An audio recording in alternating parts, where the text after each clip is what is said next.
ഒരുപാട് വർഷക്കാലമായി മലയാളികൾക്ക് ഏറെ ഇഷ്ടപ്പെട്ട ഒരു പരിപാടിയാണ് ടോപ്പ് സിംഗർ. എന്നാൽ ഈ ഒരു ടോപ്പ് സിംഗറിലെ ആദ്യം മുതലെയുള്ള ഒരു ജഡ്ജായിരുന്നു MG ശ്രീകുമാർ.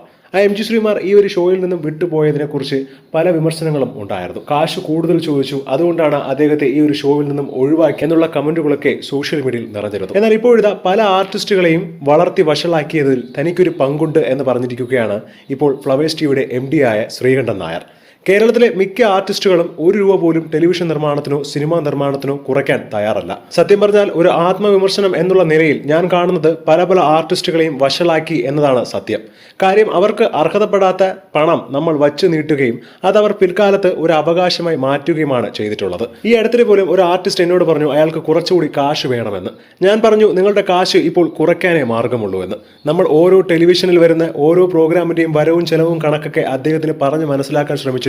അത് ഉൾക്കൊള്ളാൻ ആ മനുഷ്യൻ തയ്യാറായില്ല.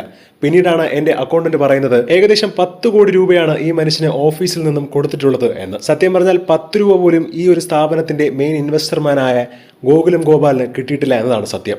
അതാണ് ശരിക്കും ഇപ്പോഴത്തെ അവസ്ഥ.